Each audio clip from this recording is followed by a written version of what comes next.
The site gives a distinct character to the wine, but then we've also subdivided the farm into 4 specific terroir units. Each one of these, there's a specific soil form. The different varieties we have on the farm planted on each of these sites. We only really focus on Cabernet Merlot, Cabernet Franc, Petit Verdot. And then, of course, we've got the 2 Burgundian varieties, Chardonnay and Pinot. So you've got quite a nice diversity of varietal expressions to play around with. The magic of the place is that the flagship, the Rubicon, is a blend of the estate. We get to play around with these different sites and how the varieties match to that site. It gives us a lot of options to really, I think, fully express the farm and also fully express the vintage.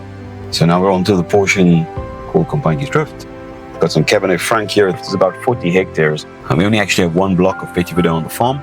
We sort of use it as a bit of salt and pepper in the blends. And it's because of its sort of depth of concentration and wonderful intensity, very deep color.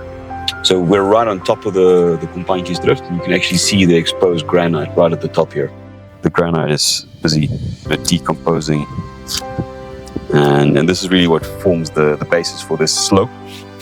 From this position, you can actually see all 4 terroir units on the farm. So this is exactly north facing, so it's the warmest slope on the farm. And this is focusing on the Bordeaux varieties mainly, so it's Merlot, Cabernet Sauvignon.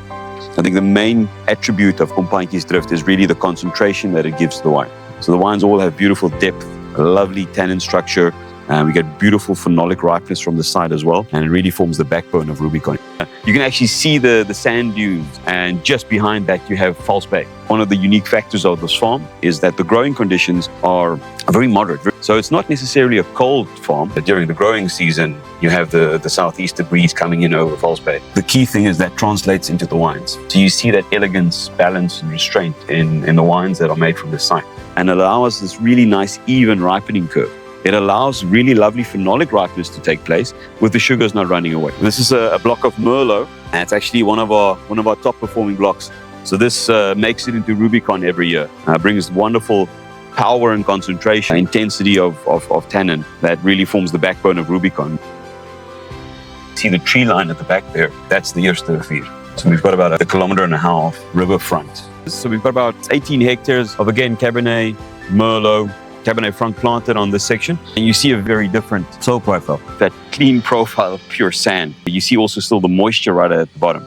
So that's where we have the lighter style of wines. So it's beautifully well drained. And I think what we also find is that it's a beautifully buffered area because we've got the proximity to the river, and there's a lovely layer of moisture right down, deep down for the roots. And it's actually a part of the farm that performs better in drier conditions. So the river actually overflows its banks every year, and a lot of this vineyard is basically almost covered with water. It does pose some challenges, but it's also, it deposits a lot of really rich nutrients. So we're standing right on the edge of the old stone quarry. If you look at actually the edges of the quarry, you see there's that small little section of topsoil, and that's essentially where the vines can find some purchase for its roots. And at the bottom of that, you've got this blue band of greywacke.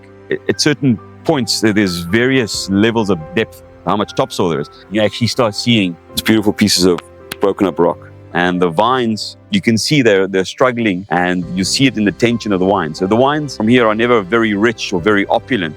They're quite tense, they're quite nervous, a lot of energy, and it brings a lovely refinement and I think length into the final blend, which is very key for us. Now we're in the lowlands, which is a newly replanted portion of the farm. So if you look around us, you can see the vines are very young still. This is a new block. It's about 7 hectares of Merlot, and it's really typified by these duplex soils. So you have this real bank of clay right at the bottom with a little bit of topsoil. Clay is pretty impenetrable. So the roots only really can utilize this top section of the soil. And that's actually part of the reason why we've created what you're seeing here. So these are ridges, and it's a double row spacing. And they're about 50 centimeters deep of topsoil, and it really just gives the vine a little bit more space to grow in, a bit better buffer. And we're really looking forward to sort of a bit of a different Merlot expression compared to, we've got the concentration on the Companhie's Drift, we've got the really nice vibrant red fruit from the quarry, and we're looking for something a little bit more plush, a bit more plum sort of driven expression that we will find here on the clay. So yeah, sort of the last portion of the Meerlust puzzle.